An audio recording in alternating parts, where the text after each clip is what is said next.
Hello flying friends, and welcome to another episode of Flying with Chris, and it's another episode where I'm not flying because of my bad back, which is getting better. But in this episode I'm going to be talking about cockpit audio and some of the various options for recording cockpit audio.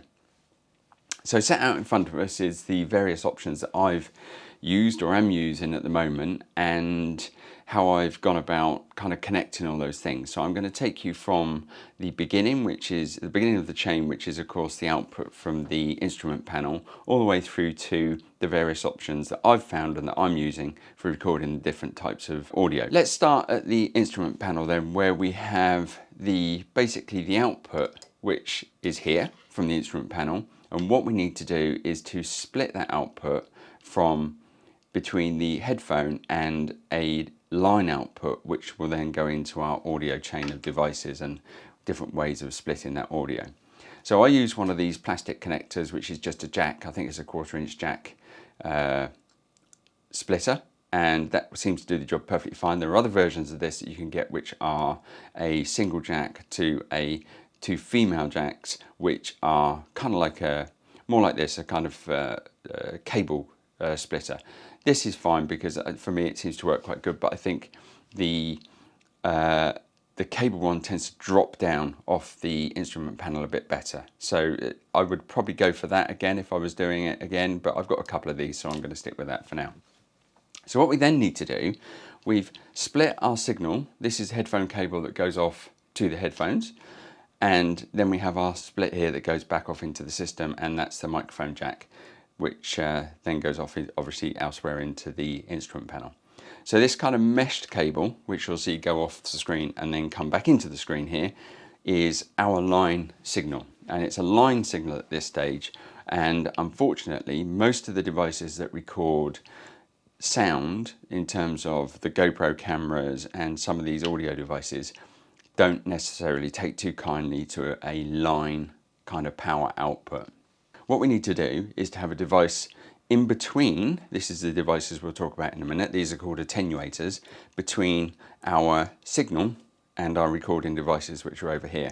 And then to make things even a bit more complicated, once we've done our kind of working on the signal, before it gets to put it into the recording devices, we then have to have different connectors to get the sound into the various different cameras or recording devices over here. So where are we then? We've taken our signal from the splitter from the instrument panel, which comes out here and comes back in here.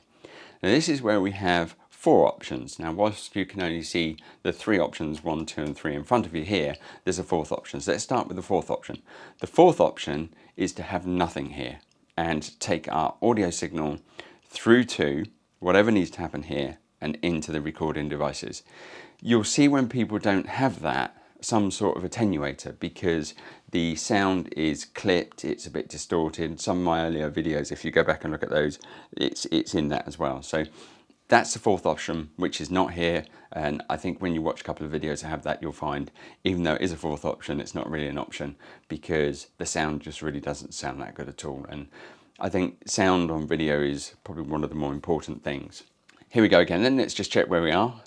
Split signal off the instrument panel, comes back out and into our first kind of treatment of the audio. We have 3 options, 1, 2 and 3. The first option I initially tried after having the distorted video was this one. That's a -25 decibel attenuator. What that does is take this signal from the instrument panel and bring it down by -25 decibels.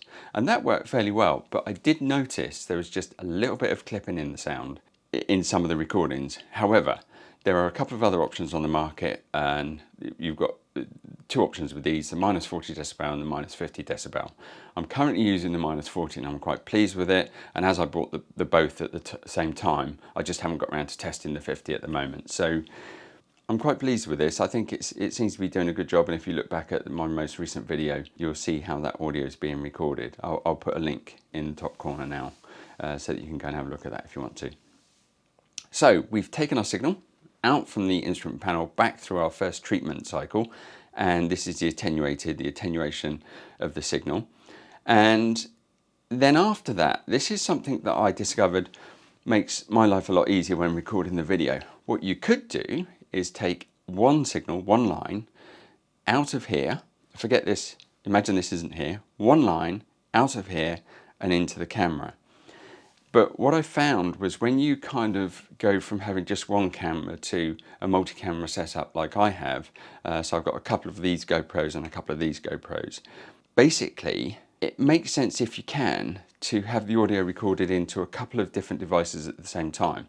And there's a couple of reasons for that. The first is it gives you some sort of redundancy, because if you're into this already, you already know, but if you're just getting into this, it comes quite harsh when you've done a flight and you've got some great videos, suddenly realise that the sound hasn't recorded into any of the devices or into the one device that you were doing. So if you do split the signal into multiple devices, you have that backup, that redundancy of the audio at least. Now, the other reason for doing it is when you come to match the audio, however you've recorded it, whether it's on a separate audio device or actually into the camera with the audio, you may find that you've recorded the audio that you want, that section of audio, which is pointing out over the wing, and the video comes from this camera, so you have to sync it up.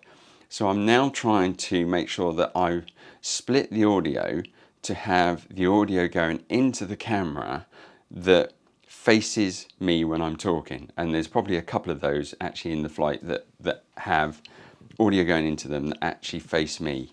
And the reason for that is, whilst it's not that difficult to do when you figure it out, if you've got the audio in the camera that's pointing at you, it's much easier to work with editing the video because you don't have to sync the audio. So for example, if you had just video in here and video in here and you recorded the audio onto this device, you then have to line up the mouth movements with the audio.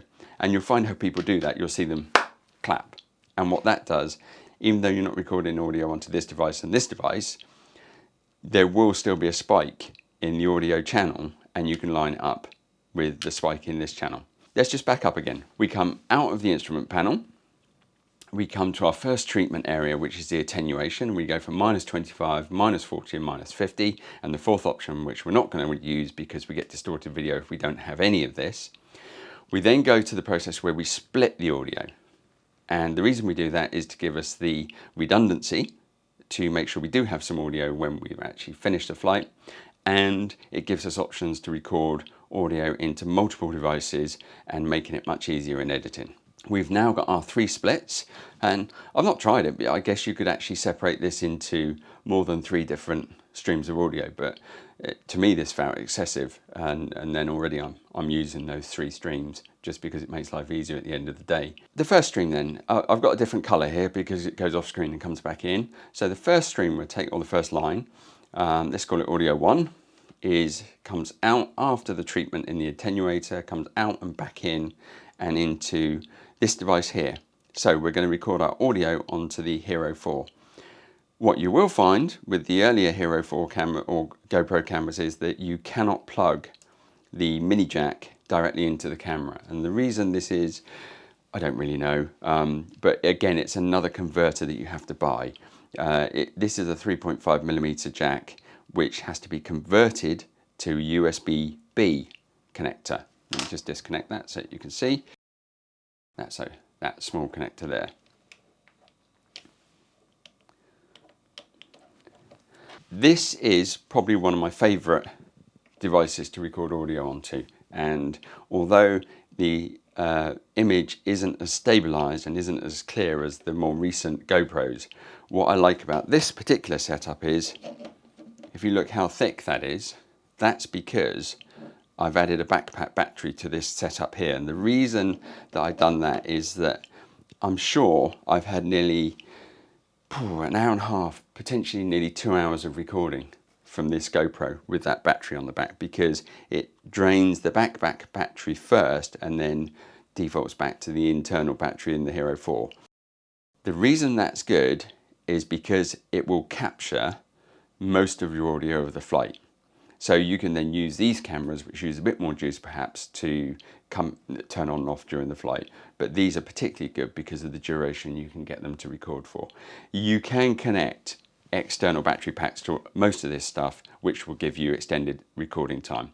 But you're then getting into having a wiring loom for the audio and a wiring loom for the external battery pack to keep all these things going. So that's perhaps for another video. I do some of that, but it's not for today. So we're on audio line 1, which comes out, comes back in through the converter, which is the mini jack, through to the USB-B and then into the Hero 4. Fine. So back to our attenuator treatment, and coming out in line 2, we then come in and we want to record an audio signal onto one of the newer kind of generation GoPros. And the problem is, there again, you have to buy one of these converters, which is a USB-C converter, and in here you have the 2 USB-C extension and the audio connection there. That again is more money you have to spend, because the newer generation of GoPros don't take, again, the mini or any kind of microphone connection. I mean, these do have microphones in them. Some say these microphones are better than these because these have a different membrane on them to protect them because they go underwater. These don't go underwater without a case. But we're not talking about that today. We're just talking about how to get an audio signal from a mini jack into one of these devices. So line 2 then comes out, mini jack into the microphone adapter for the Hero 5, 6 and 7. That leaves us with line 3 from our attenuator treatment, which comes out here. And this is kind of like a third option where you can record into a separate audio device. Now, the good thing about this is I think there's something like a 32 gigabyte memory card in there. It will run for hours on just one AAA battery. The good thing about this is you can take this and just throw it on the seat behind as soon as you start recording. And when this battery gives way, even though it does well, this will still be recording. When this battery gives way, it will still be recording. But of course, you won't have any video, and if all of your cameras are given up, you will still have at least audio, which you can then use when you're mixing the video and that kind of thing. Oh, one other thing to mention is that you can take from the audio panel, from the instrument panel, the untreated connection, and you could bypass this, the attenuation, come straight into, on the later generation GoPros, and that you can switch to have a line input inside the later generation GoPros. I've tried that. It doesn't seem as good. Now, I'm not saying it can't be done, it just hasn't worked for me. Again, you can bypass here the attenuation and go straight to the recording device. And here you might be able to see, where are we? You can switch to have a line input, a microphone or line input. And this is a good point. What we're looking to do when we do all this attenuation stuff here, my understanding is that we're bringing down the line output from the audio panel down to a microphone input level.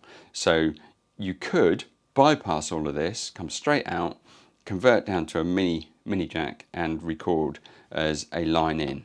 For me, I find it more reliable to bring the signal down because it just seems to work better. I did try that and I just wasn't as confident in it. And if anybody's got some suggestions for that, then really open to that. But for me, I like to bring the signal down and then it gives me some options to record into the different devices.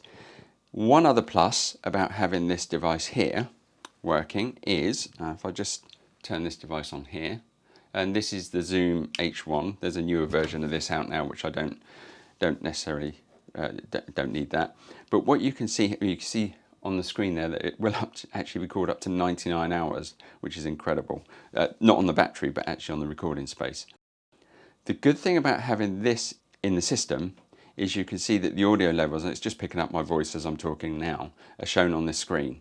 So if you had a really loud signal coming out of the attenuated signal here, you would, and it was distorting or peaking here, you would be able to see on this screen, and it would give you a clue that probably the signal that's going into the other cameras was probably distorted as well. I think that's it. Just in summary then, one more time. So we come out of the instrument panel, we split the signal, then we come through and we've got various opportunities to treat the signal, which brings it down to microphone level. we can then either have one output or bring it down to 3, as I've done here, 3 or more, and then through various converters, the microphone adapter for later generations and the USB-B adapter, I think it is, for the earlier generations of Hero, you can take the signal straight into the camera, or you can have another line that can either be line in or microphone in for an external recording device. So I've kind of rambled a bit there, but that's probably going to help some people that are just starting off on this journey to kind of try and understand some of the different ways of doing this. What I will do is put the links below, as I said earlier, to kind of buy some of these bits and pieces, as I do make a couple of pence if anybody buys anything from Amazon, which is great. Thank you for that if you do. And I'll put some links down below on how to kind of follow me on other stuff like Twitter and that kind of thing. Any questions, please do ask below. And like I say, I don't really have all the answers, but I've kind of got this far. And thanks go out to some of the other people that have done some of this before me. It does help if people do share what they've learned, and hopefully that's what I'm doing today for some other folks. So that's it from me today. Thanks for following along, and I think the next video will be about editing and what I've learned about editing a video, and then after that we'll do exporting a video and getting it actually onto YouTube. So hopefully you'll follow along for that one. Don't forget to subscribe, and if you click the bell as well, which is next to the subscribe button, you'll get an email notification next time I pop a video up. So thanks very much for visiting Flying Request, and see you soon.